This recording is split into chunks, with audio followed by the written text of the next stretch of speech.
নমস্কার বন্ধুরা, সুবচনের সাহিত্য সভায় আপনাদের স্বাগত জানাই। আজ আমি আপনাদের পড়ে শোনাচ্ছি তারাশঙ্কর বন্দ্যোপাধ্যায় রচিত আরোগ্য নিকেতন উপন্যাসটির অষ্টম পর্ব।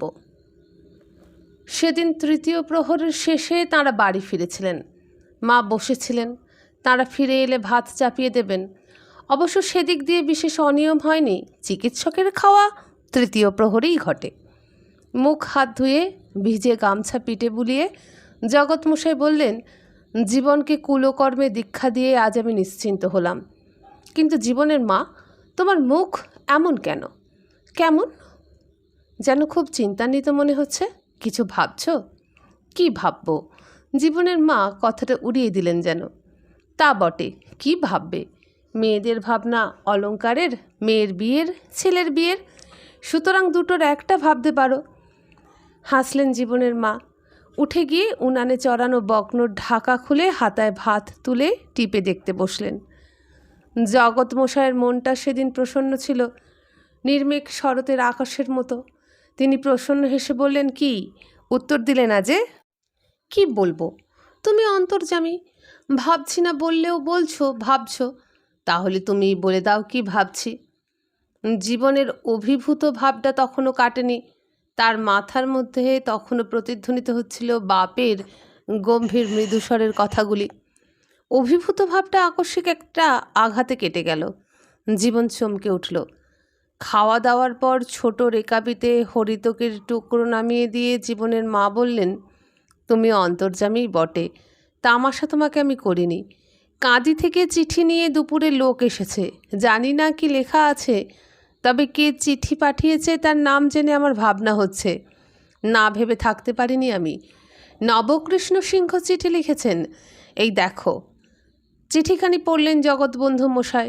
চমকিত হয়ে জীবন উদ্বিগ্ন চিত্তে বাপের মুখের দিকে তাকিয়েছিল, কিন্তু মুখ দেখে কিছু অনুমান করতে পারলে না। জগৎবন্ধু মশাই চিঠি শেষ করে স্থির দৃষ্টিতে বৈশাখের উত্তপ্ত আকাশের দিকে চেয়ে রইলেন। মনে পড়ছে জীবন ডাক্তারের। সূর্য পশ্চিমে ঢলে পড়েছিল। তৃতীয় প্রহরের শেষ পাদ। পূর্ব দুয়ারি ঘরের বারান্দায় বসেছিলেন। সামনে পশ্চিম দুয়ারি একতলা রান্নাঘরের চালার উপর দিয়ে, আচার্য ব্রাহ্মণদের বাড়ির উঠানের বকুল গাছের মাথার উপর দিয়ে রৌদ্রদগ্ধ বৈশাখী আকাশ যেন তপমগ্ন রুদ্রের অর্ধনিমিলিত তৃতীয় নেত্রের বহ্নির ছটায় ক্লিষ্ট, নিথর।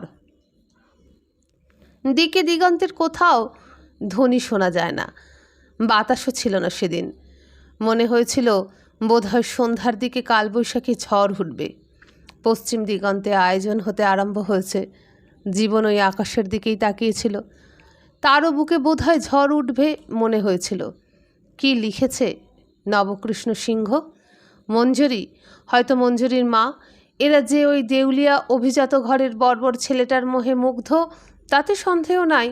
বঙ্কিম মঞ্জরি সম্পর্কে তো নাই, কোনো সন্দেহই নাই। তাকে নিয়ে তারা খেলা করেছে, তাই বা কেন? সে নিজেই মূর্খ বানর, তাই তাদের বাড়ি গিয়ে বানর নৃত্য করেছে, তারা উপভোগ করেছে। বানর নৃত্য নয়, ভল্লুক নৃত্য। মঞ্জরি মাঝে মাঝে তাকে ভল্লুকও বলতো। ভালুক নাচি সে নেচেছে। ভালুক আর বানরে প্রভেদই বা কী? দুটোই জানোয়ার, দুটোই নির্বোধ। কিন্তু কি লিখেছে নবকৃষ্ণ সিংহ? মিথ্যা কদর্য অভিযোগ। কি করবে জীবন? ভগবান সাক্ষী। কিন্তু ভগবান তো সাক্ষী দিতে আসেন না। তিনি তো বলবেন না, প্রাণ দিয়ে ভালোবাসা যদি অপরাধ হয় তবে জীবন অপরাধী, নইলে সে কোনো অপরাধ করে নাই। সে মৃত্যুদণ্ড প্রতীক্ষারত আসামির মতোই অপেক্ষা করে রইল। মশাই দৃষ্টি নামিয়ে বললেন, জীবনের মা। তার কণ্ঠস্বর গম্ভীর। চিন্তিত মুখেই জীবনের মা প্রতীক্ষা করছিলেন। সাগ্রহে তিনি বললেন, বলো, শোনবার জন্য তো দাঁড়িয়েই আছি। জীবনের বিবাহের আয়োজন করো। কার সঙ্গে? ওই মেয়ের সঙ্গে, নবকৃষ্ণ সিংহের মেয়ের সঙ্গে। হ্যাঁ, দিতেই হবে বিবাহ। নবকৃষ্ণ সিংহ লিখেছেন এই ঘটনায় এখানে তার কন্যার দুর্নাম রটেছে চারিদিকে। ওই যে কুৎসিত প্রকৃতির ছেলেটি, সে তার কন্যা মঞ্জরিকে জীবনের সঙ্গে জড়িয়ে নানা রকম মন্তব্য করেছে। বলেছে ঘটনার দিন সে নাকি জীবনকে আবির দেওয়ার ছলে মঞ্জরির অঙ্গে হাত দিতে দেখেছে। মা ছেলের মুখের দিকে তাকিয়ে বললে, জীবন? মাকে এমন মূর্তিতে কখনো জীবন দেখে নাই। মা আবার বললেন, বলো, আমার পায়ে হাত দিয়ে বলো। জীবন সেদিন যেন নবজন্ম লাভ করেছে। বাপের সাহচর্যের ফলে তার অন্তরের স্পর্শে সে উঠে এসে পায়ে হাত দিয়ে বললে, আমি তার কপালে আবির দিয়েছি, আর কোনো দোষে দোষী নই আমি। মশাই বললেন, করো কি জীবনের মা? ছি, বিবাহের আয়োজন যখন করতে বলেছি তখন ওসব কেন? জীবন মনে মনে মেয়েটিকে কামনা করে। এক্ষেত্রে কি শপথ করায়? ছি, বিবাহের আয়োজন করো। সে কি, কোষ্ঠী দেখাও, নিজে মেয়ে দেখো, তারপর কথাবার্তা দেনা পাওনা? কিচ্ছু না, এক্ষেত্রে ওসব কিচ্ছু না। ছক এই চিঠির সঙ্গে আছে, ওটা আমি ছিঁড়েই দিচ্ছি। কি জানি যদি বাধার সৃষ্টি করে। আর দেনা পাওনাই বা কী কী লিখেছেন জানো? তিনি লিখেছেন, আপনাদের বংশের উপাধি হইয়াছে মহাশয়। মহাশয়ের বংশ আপনার। আপনি নিজে ও অঞ্চলের বিখ্যাত চিকিৎসক। আপনার পুত্র ডাক্তারি পড়িবার জন্য প্রস্তুত হইতেছে। এ অবশ্যই আমার বামন হইয়া চাঁদ ধরিবার বাসনা, কিন্তু যেরূপ ক্ষেত্র হইয়া দাঁড়াইয়াছে তাহাতে আপনি প্রত্যাখ্যান করিলে আমার কন্যাকে গঙ্গা জলে ভাসাইয়া দিতে হইবে। আর কোনো কথা নয়, আয়োজন করো।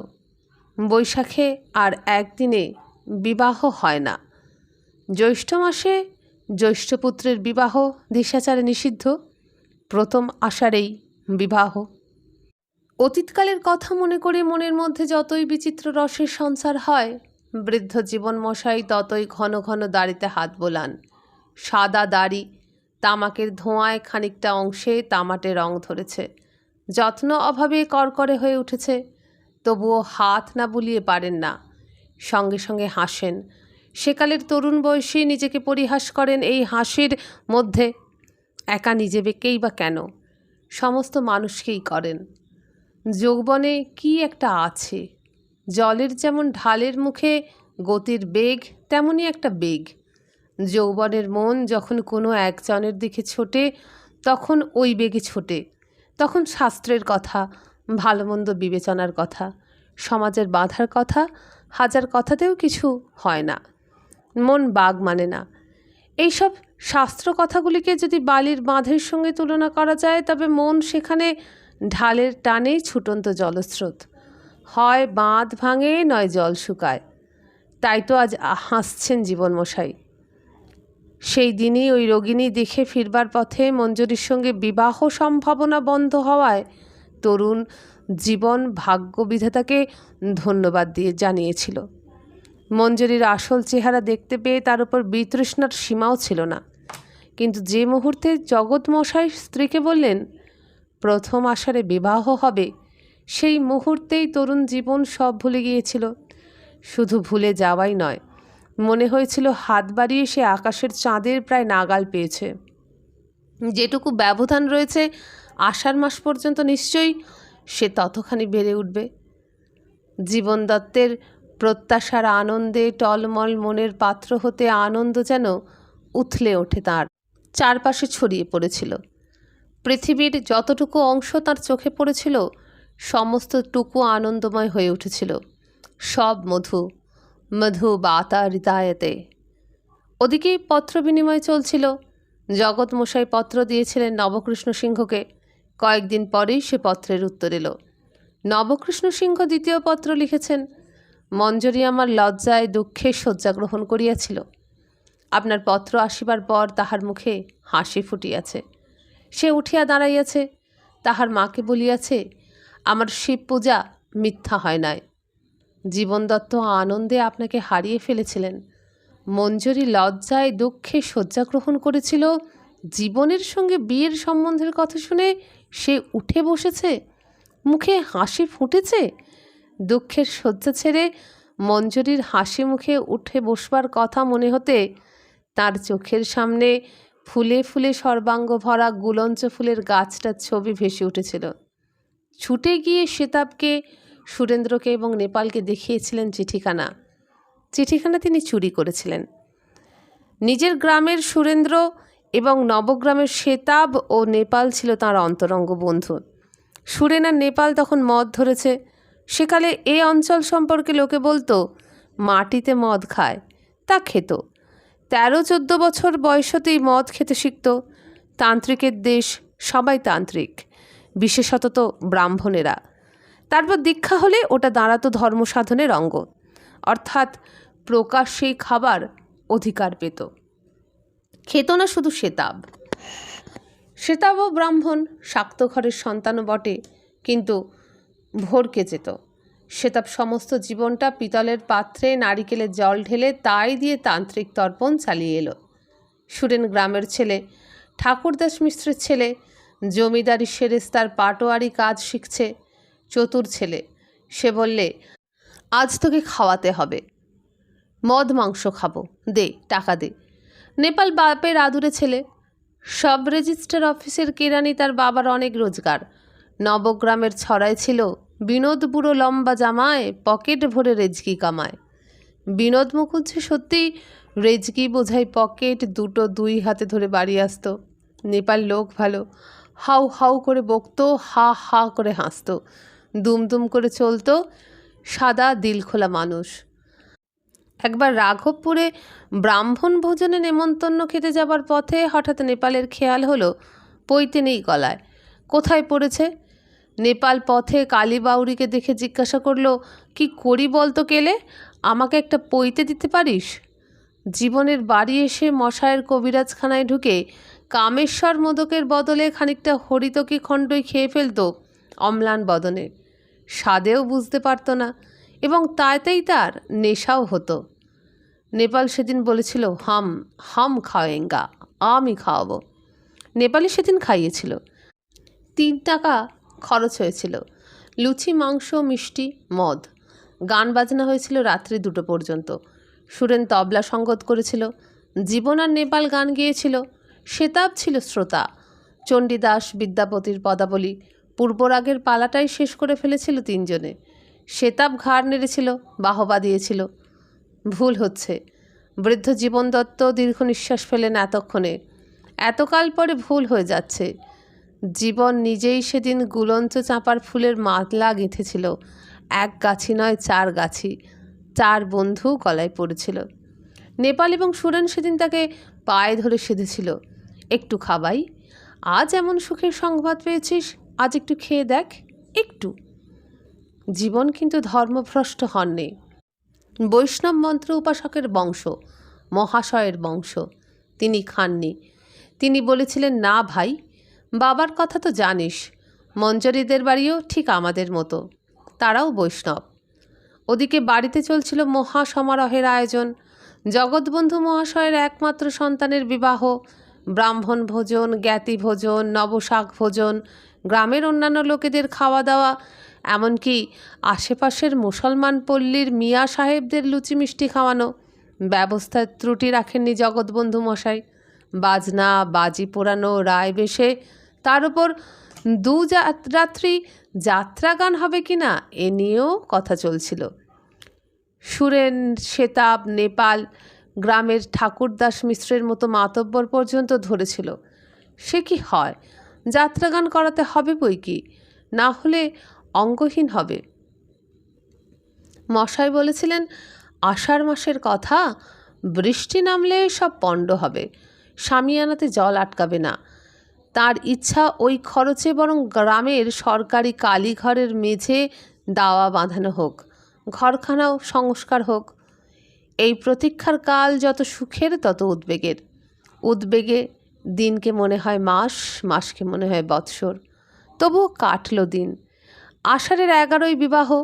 আষাঢ়স্য প্রথম দিবস এলো। আকাশে মেঘ এলো।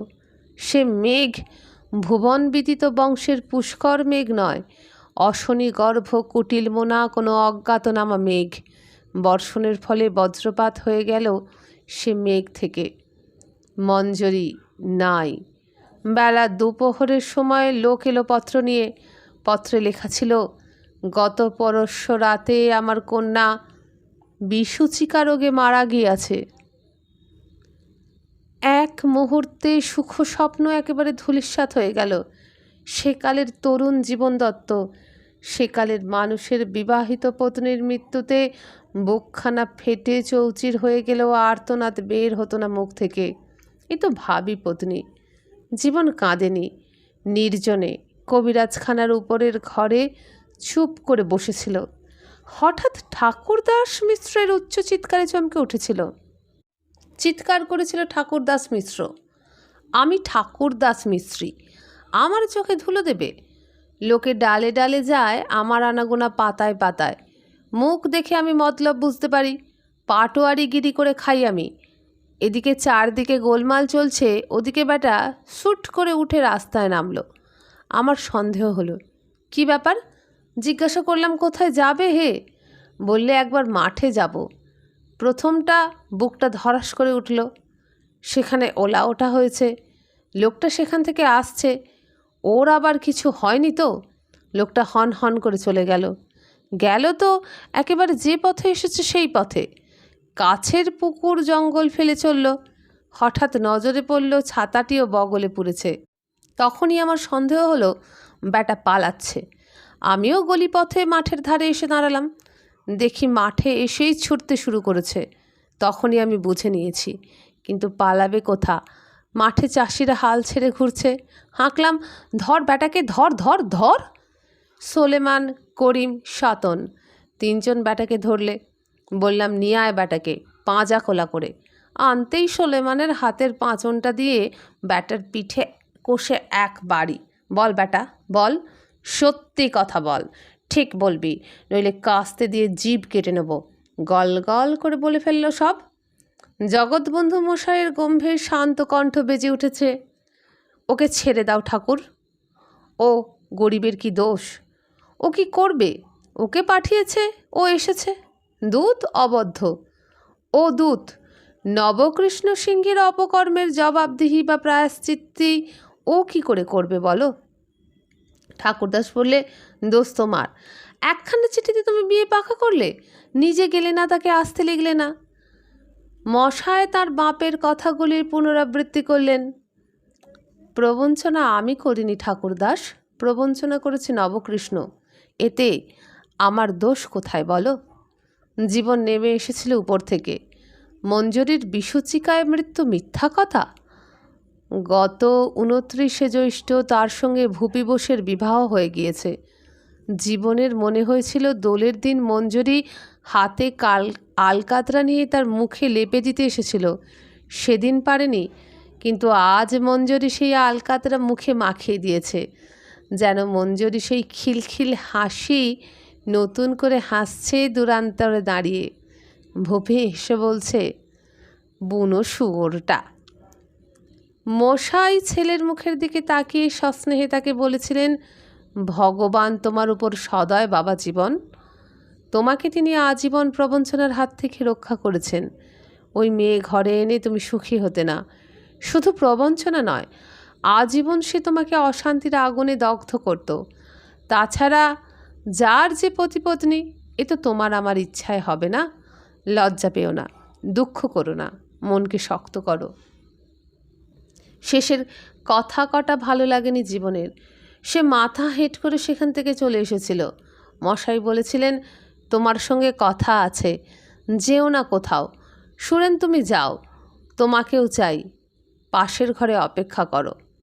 পাশের ঘরে বসেই জীবন সমস্ত বৃত্তান্ত পেয়েছিলেন। ঠাকুরদাস মিশ্র আস্তে কথা বলতে জানতেন না, অন্যের কাছে উত্তর শুনতেও পছন্দ করতেন না আসতে। জগৎ মহাশয়ের অনুরোধে দূতকে তিনি নির্যাতন করেন নাই বটে, তবে ধমকে দিয়েছিলেন অনেক। প্রশ্নোত্তরের মধ্যে যে কথাগুলি প্রকাশ পেয়েছিল তা হলো এই: প্রতারণা নবকৃষ্ণ সিংহ ঠিক করেননি, করেছে বঙ্কিম, মঞ্জরি আর ওদের মা। জীবনের হাতে মুষ্ঠাঘাতকে বুপি বোস অজ্ঞান হয়ে পড়েছিল। খুন করবে, সে খুন করবে বর্বর উল্লুককে, রোমশ কালো শুয়োরকে। তারপরেই তার চোখ পড়েছিল মঞ্জরিদের উপর। সঙ্গে সঙ্গে ক্রোধ গিয়ে পড়ল তাদের উপর। বঙ্কিমকে ঠেলে ফেলে দিয়ে উঠে দাঁড়িয়ে মঞ্জরির সামনে হাত নেড়ে কুৎসিত মুখভঙ্গি করে বলেছিল, এ তোদের ষড়যন্ত্র, তোদের তোদের ভাই বোন মা সবাই মিলে ষড়যন্ত্র করেছিলে আমাকে তাড়াতে। টাকার জন্যে ওই শুয়োরটার সঙ্গে ছোট লোকের ছেলের সঙ্গে প্রেম করতে বাধে না? ছি ছি ছি ছি ছি। তারপর সাড়ম্বরে পথে চিৎকার করে অপবাদ রটনা করে ফিরেছিল। কিছুদিন থেকেই তার সন্দেহ হয়েছিল মঞ্জরীরা জীবনকে প্রশ্রয় দিচ্ছে। জীবনের খরচের বাহুল্য দেখে অনুমান করেছিল যে প্রশ্রয় পেয়েই জীবন এমন উচ্ছ্বসিত হয়ে উঠেছে। সে এর প্রমাণ দিতে পারে, নইলে নাতনি দাদামশাই সম্পর্ক ধরে যে হাসি খুশি বক্র রসিকতার বাগযুদ্ধ চলেছিল সে এমন সীমা ছাড়াতো না। সম্পর্কটা প্রকাশ্য হলে মঞ্জরি তার কাছ থেকে দামি আতর গোপনে উপহার নিত না, আর আলকাতরা মাখাতে যেত না। তাই সেদিন নাক ভেঙে রক্তমাখা মুখেই ওই কথা রটাতে রটাতে বাড়ি ফিরেছিল এবং তার দলবল জড়ো করে বোর্ডিং থেকে আরম্ভ করে চারপাশে জীবনের খোঁজে প্রায় সমুদ্র মন্থন করে ফেলেছিল। খুন করবে, তাকে না পেয়ে তার মুড়গুড়টা কুড়ুল দিয়ে কেটে চেলা বানিয়ে তবে ক্ষান্ত হয়েছিল। নবকৃষ্ণ সিংহ অথই সমুদ্রে পড়েছিলেন, কুল কিনারা ছিল না। গোটা বাজারে ওই কথা ছাড়া কথা ছিল না। মা মঞ্জরীকে বলেছিলেন, মর মর তুই মর। মঞ্জরী মরতে পারেনি, কিন্তু শয্যা সত্যই পেতেছিল। বঙ্কিম আস্ফালন করেছিল, আমিও বঙ্কিম সিংহি, আমি দেখে নেব। বাপ তার গালে ঠাস করে চড় মেরেছিলেন, হারামজাদা তুই সব অনর্থের মূল, দুজনকেই তুই ঘরে এনেছিলি। বঙ্কিম তাতেও দমেনি, সে আরও প্রবল আস্ফালন করে বলেছিল, খুন করব ওকে আমি। নবকৃষ্ণ বাঁকা দৃষ্টিতে তার দিকে তাকিয়ে প্রশ্ন করেছিল, কাকে কাকে খুন করবি? বঙ্কিমের উত্তর দিতে পারেনি। ওদিকে নিত্য নতুন রটনা রটাচ্ছিল ভূপি বোস। কঠিন আক্রোশ তার তখন। শেষ পর্যন্ত নবকৃষ্ণ এই পত্র লিখলেন জগৎবন্ধু মশাইকে এবং পত্রোত্তর পেয়ে উচ্ছ্বসিত হয়ে উঠলেন। মঞ্জরিও উঠে বসেছিল। ভূপি বোসের নির্মম নিষ্ঠুর অপবাদ রটনায় লজ্জা তার হয়েছিল বই কি, দুঃখও হয়েছিল। বিছানায় উপুর হয়ে পড়ে কেঁদেও ছিল। আঘাত যে নির্মম। কাঁদি শহরের চারদিকে যে রটে গিয়েছিল এই কাহিনী, জগৎ মশাইয়ের পত্রে সে সব মুছে গেল। নবকৃষ্ণ মাথা তুললেন, সেই পত্র দেখিয়ে বেড়ালেন সকলকে। জগৎ মশাই লিখেছেন, মা লক্ষ্মীকে সসম্মানে ঘরে আনিব, ইহাতে আর কথা কি আছে। মঞ্জরিও উঠে বসেছিল। ওদিকে ভূপি বোস গর্জাতে লাগলো খাঁচার বাঘের মতো। সে আর কি করতে পারে? তবুও নবকৃষ্ণ সিংহ সাবধানতা অবলম্বন করে কাঁদি থেকে চলে এলেন দেশে। কাঁদিতে বিবাহ দিতে সাহস করলেন না। গ্রীষ্মের ছুটির কয়েকদিন পরই বিবাহের দিন। স্কুলের ছুটির জন্য দরখাস্ত পাঠালেন। দরখাস্ত নিয়ে গেল বঙ্কিম। সেখানে যে কি করে কি হলো কেউ বলতে পারে না, তবে ভূপির সঙ্গে বঙ্কিমের ছিন্ন প্রীতির সম্পর্ক গাঢ়তর হয়ে উঠল। বঙ্কিমই ফিরে এসে এসব পণ্ড করে দিয়েছে। লোকটি বললে, ওনারা জানতেন পাত্র ডাক্তার হবে, কিন্তু জগৎমশাই চিঠিতে লিখেছিলেন ছেলে তার ডাক্তারি পড়বে না, কবিরাজি করবে। আমার কাছেই কবিরাজি শিখছে। এই শুনেই মায়ের মুখ বেঁকে গেল, কন্যের মুখে বোঝা নামল। কিন্তু নবকৃষ্ণ সিংহ সেটা চাপা দিলেন, বললেন, তাতে কি হয়েছে? মঞ্জরির মা বলেছিলেন, কোবরেজ? ছি ছি, একালে কোবরেজের কি মান সম্মান আছে? পয়সাই বা কোথায়? তুমি বরং লিখে দাও, ছেলেকে ডাক্তারি পড়াতে হবে। ধমক দিয়েছিলেন নবকৃষ্ণ সিংহ। বলেছিলেন, তার ছেলেকে তিনি যদি ডাক্তারি না পড়ান, দায়টা আমাদের না তাঁদের?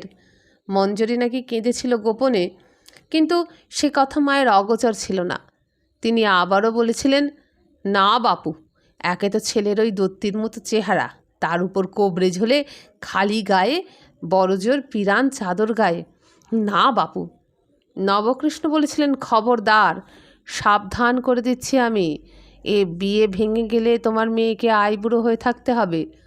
ভূপি বোস কাল সাপের বাচ্চা, তার বিষে তোমার মেয়ের জীবন নীল হয়ে গিয়েছে।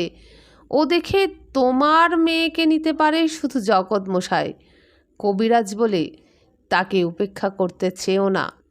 চুপচাপ সব কিছু মেনে নিতে বাধ্য হয়েছিলেন মঞ্জরির মা, কিন্তু গজগজ তিনি করেছিলেন।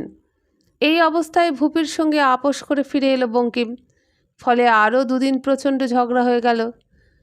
তৃতীয় দিন রাত্রে নবকৃষ্ণ ঘুমিয়ে থাকলেন বাড়িতে।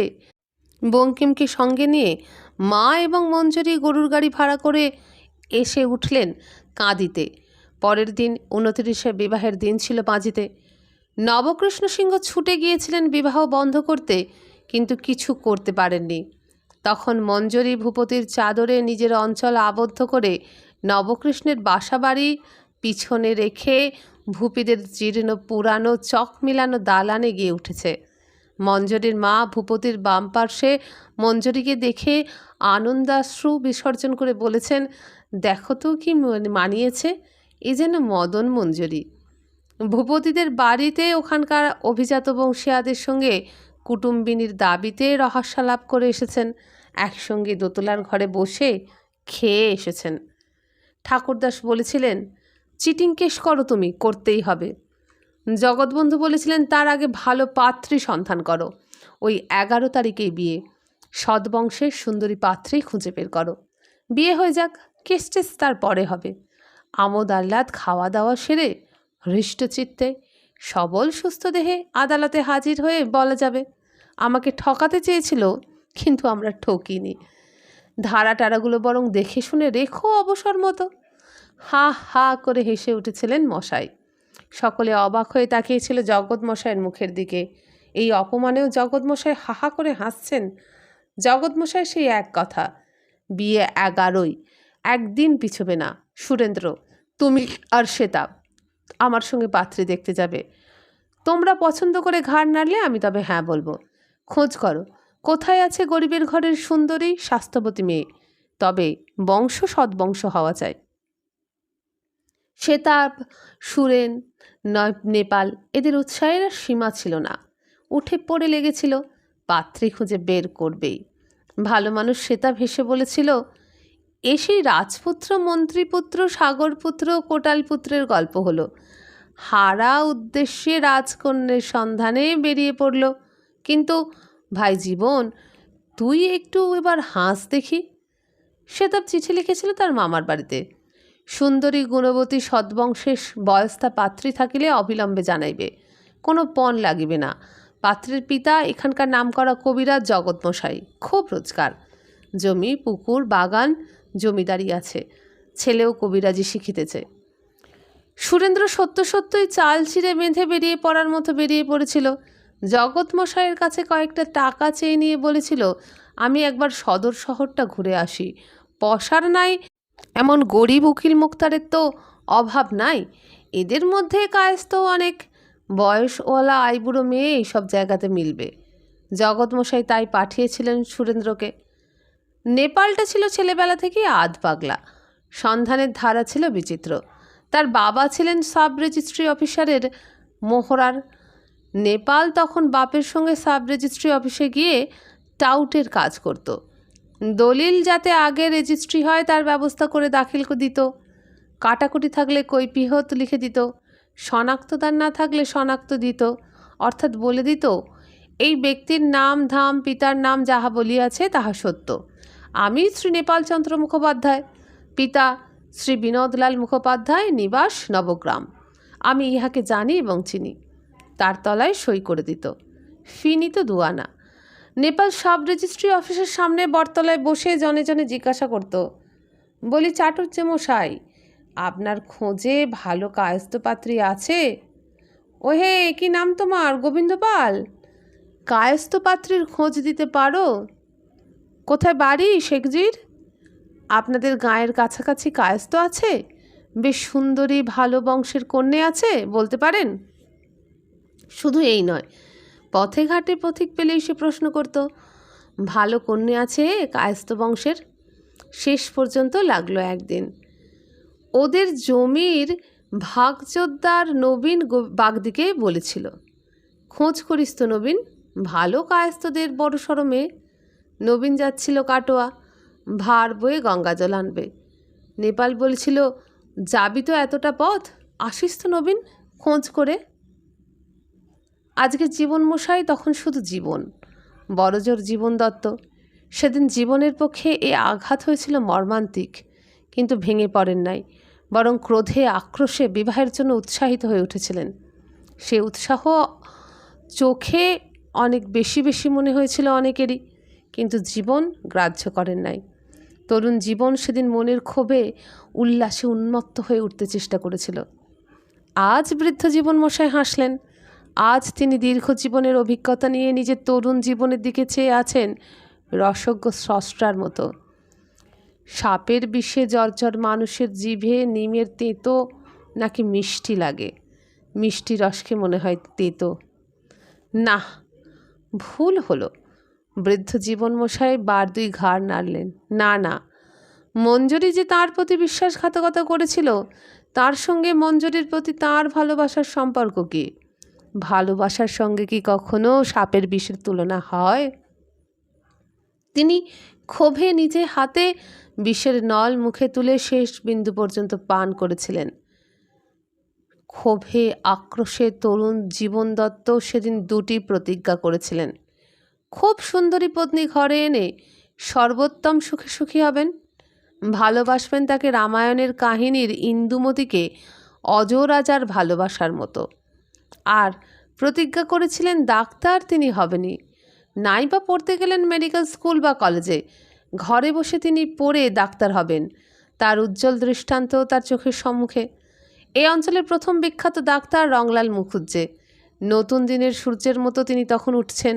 বিস্ময়কর মানুষ, বিস্ময়কর প্রতিভা, রোমাঞ্চকর সাধনা রংলাল ডাক্তারের, তেমনই চিকিৎসা।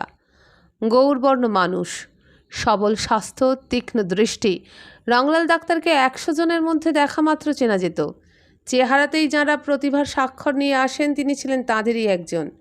এসব মানুষ দুঃসাহসী হবেই। স্বল্পভাষী, কিন্তু সেই অল্প কথাগুলিও ছিল রূঢ় ঠিক নয়, অতি দৃঢ়তায় কঠিন। সাধারণের কাছে রূঢ় বলে মনে হতো। হুগলি জেলার এক গ্রামে সেখানে নিষ্ঠাবান ব্রাহ্মণ পরিবারে জন্ম। হুগলি স্কুলে এবং কলেজে এফএ পর্যন্ত পড়ে বাপের সঙ্গে মনান্তরের জন্য ঘর থেকে বেরিয়ে পড়েছিলেন। কলেজে পড়বার সময় তিনি হুগলি মিশনারিদের প্রভাবে প্রভাবান্বিত হয়েছিলেন। তাদের ওখানে যেতেন, তাদের সঙ্গে খেতেন। বাপের সঙ্গে মনান্তরের হেতু তাই। বাপের মুখের ওপরেই বলেছিলেন, জাত আমি মানি না, ধর্মকেও নাই, তাই ওদের ওখানে ওদের সঙ্গে খাওয়া আমি অপরাধ বলে মনে করি না। আর ধর্মই যখন মানি না, তখন ধর্মান্তর গ্রহণের প্রশ্ন ওঠেই না। সেই দিনই গৃহত্যাগ করে বেরিয়েছিলেন পদব্রজে, কপর্দকশূন্য অবস্থায়। এই জেলায় প্রথম এসে এক গ্রামে হয়েছিলেন পাঠশালার পণ্ডিত। পাঠশালার পণ্ডিত থেকে হয়েছিলেন স্কুল মাস্টার। এ জেলার এক রাজ স্কুলে শিক্ষকের পদ খালি আছে শুনে দরখাস্ত করে চাকরি পেয়েছিলেন। এই চাকরি করতে করতেই হঠাৎ আকৃষ্ট হলেন চিকিৎসাবিদ্যার দিকে। রাজাদের প্রতিষ্ঠিত হাসপাতালের ডাক্তারের সঙ্গে হয়েছিল বন্ধুত্ব। প্রায় যেতেন তার কাছে। হাসপাতালে ঘুরে ঘুরে রোগী দেখতেন, ডাক্তারের কাছে ডাক্তারি বই নিয়ে পড়তেন, ডাক্তারের সঙ্গে আলোচনা করতেন রাত্রির পর রাত্রি। একদিন সমস্ত রাত্রিব্যাপী আলোচনা চলত। আলোচনা থেকে তর্ক, তর্ক থেকে কলহ। একদিন কলহ কি হয়েছিল কে জানে, সে কথা রংলাল ডাক্তার কারো কাছে জীবনে প্রকাশ করে নাই, ডাক্তারও করে নাই। তার ফল হয়েছিল বন্ধু বিচ্ছেদ। কয়েকদিন পরেই হঠাৎ রংলাল ডাক্তার মাস্টারি ছেড়ে তার বউয়ের গাড়ি নিয়ে এসে উপস্থিত হলেন এই অঞ্চলে। এখান থেকে 6 মাইল দূরে ময়ূরাক্ষীর তীরে একটা বাঁকের উপর মুসলমান প্রধান লাল মাটির গায়ে প্রথম রইলেন ঘর ভাড়া নিয়ে। তারপর গ্রাম প্রান্তে নদীর প্রায় কিনারার উপরে একখানি বাংলো বাড়ি তৈরি করে বাস করলেন। সামনে বিস্তীর্ণ ময়ূরাক্ষীকে রেখে বারান্দার উপর বসে দিন রাত্রি সাধনা শুরু করলেন। মধ্যে মধ্যে রাত্রে বের হতেন পিশাচ সাধকের মতো। কাঁধে কোদাল নিয়ে বেরিয়ে যেতেন আর নিয়ে যেতেন একটা চাকাওয়ালা ঠেলা গাড়ি। কবরস্থানের টাটকা কোনো কবর খুঁড়ে সব দেহ বের করে নিয়ে আবার কবরটি পরিপাটি করে বন্ধ করে সব দেহটা ঠেলা গাড়িতে চাপিয়ে টেনে আনতেন। তারপর 2-1 দিন রংলাল ডাক্তারকে আর বাইরে দেখা যেত না। বাংলোটার পিছনে পাঁচিল ঘেরা বিস্তীর্ণ হাতার মধ্যে তিনি একটা কাঁচের ছাদওয়ালা ঘর করেছিলেন। সে ঘরে কারুর ঢুকবার অধিকার ছিল না। সেইখানে তিনি মরা কেটে বই মিলিয়ে দেহতত্ত্ব শিখেছিলেন। কিছুদিন পরেই জুটেছিল এক যোগ্য উত্তর সাধক। ময়ূরাক্ষীর ওপারের মনাহারি। মনাহারি ছিল ময়ূরাক্ষীর ঘাটের খেয়া মাঝি। আর একটা কাজ করত, সে ছিল শ্মশানের শ্মশান বন্ধু, দুর্দান্ত মাতাল। সব পরিচয়ের চেয়েও আর একটা বড় পরিচয় ছিল, লোকে বলতো মনা রাক্ষস। মনা ক্ষুধার কখনো নিবৃত্ত হতে দিত না। একবার 1 হাঁড়ি ভাত নিঃশেষ করে মনা শ্মশানের অনতি দূরে একটা পাঁঠাকে দেখে আবার ক্ষুধার্ত হয়ে পাঁঠাটাকে ধরে হাড় মুচড়ে ওই চিতার আগুনেই সেটাকে পুড়িয়ে শেষ করেছিল। এই মনাই হলো রংলাল ডাক্তারের প্রথম ভক্ত। বছর দুয়েক পর থেকেই মনাই হয়েছিল তার পাচক, তার হাতেই তিনি খেতেন। এই মনাই তাকে সব সংগ্রহে সাহায্য করত। ময়ূরাক্ষীর জলে ভেসে যাওয়া সব তুলে এনে দিত, অনেক সময় শ্মশানের পরিত্যক্ত সব এনে দিত। এইভাবে বৎসর 5 সাধনার পর রংলাল ডাক্তার একদিন ঘোষণা করলেন, আমি ডাক্তার, যে রোগ এখানে কেউ সারাতে পারবে না সেই রোগই আমার কাছে নিয়ে এসো, আমি সারিয়ে দেব। কিছুদিনের মধ্যেই ঘোষণা সত্যি বলে প্রমাণিত করলেন। লোকে বিস্মিত হয়ে গেল তার প্রতিভায়। বললে ধন্বন্তরী। ডাক্তার পালকি কিনলেন কলে যাওয়ার জন্য। মনা বললে, একটা ঘোড়া কিনে ফেলো বাবা, মানুষের পায়ে আর ঘোড়ার পায়ে। রংলাল বললেন, দূর বেটা, মানুষের কাঁধ আর ঘোড়ার পিঠ, মানুষের কাঁধে আরাম কত। আগে সে তুই বুঝবি না রে বেটা, ঘোড়ায় চড়ে শেষে পড়ে হাড়গোড় ভাঙব। জীবন দত্ত সেদিন আকাশ কুসুম কল্পনা করে নাই, তার আদর্শ ছিল বাস্তব এবং সজীব। ডাক্তার হয়ে প্রচুর প্রতিষ্ঠা অর্জন করে সোনার গহনায় সুন্দরী স্ত্রীকে সঙ্গে নিয়ে একদিন তার কাঁদি যাবার ইচ্ছে ছিল। সে যাবে বড় সাদা ঘোড়ায় চেপে, স্ত্রী যাবে কিংখাপে মোড়া পালকিতে। মুর্শিদাবাদ যাবার অছিলায় পথে কাঁদিতে ভুপি বোসের ফাটল ধরা বাড়ির দরজায় ঘোড়াটার রাশ টেনে দাঁড় করিয়ে বলবে, আজকে রাত্রির মতো একটু বিশ্রামের স্থান হবে কি? ইচ্ছা করেই প্রহরখানেক রাত্রে গিয়ে উপস্থিত হবে ওদের বাড়িতে। স্ত্রীকে পাঠিয়ে দেবে অন্তরে মঞ্জরির কাছে। সে গিয়ে বলবে, আজ রাত্রির মতো আমাদের একটু থাকতে জায়গা দেবেন? আপনি তো আমাদের আপনার লোক। সম্বন্ধটা শোয়ের বইয়ের বকুল ফুলের বনপ বইয়ের বঞ্চি জামাইয়ের মতো হলেও সম্বন্ধ তো বটে। তারপর যা হবার আপনি হবে। বিবাহের পর কিন্তু সব যেন বিপরীত হয়ে গেল। জীবন দত্ত আশ্চর্য হয়ে গিয়েছিলেন সেদিন, কেন এমন হলো। বন্ধুরা, এখানেই শেষ হলো আরোগ্যনিকেতনের আজকের পর্ব। পরবর্তী পর্ব নিয়ে খুব শীঘ্রই আসছি। ততদিন ভালো থাকুন, সুস্থ থাকুন। নমস্কার।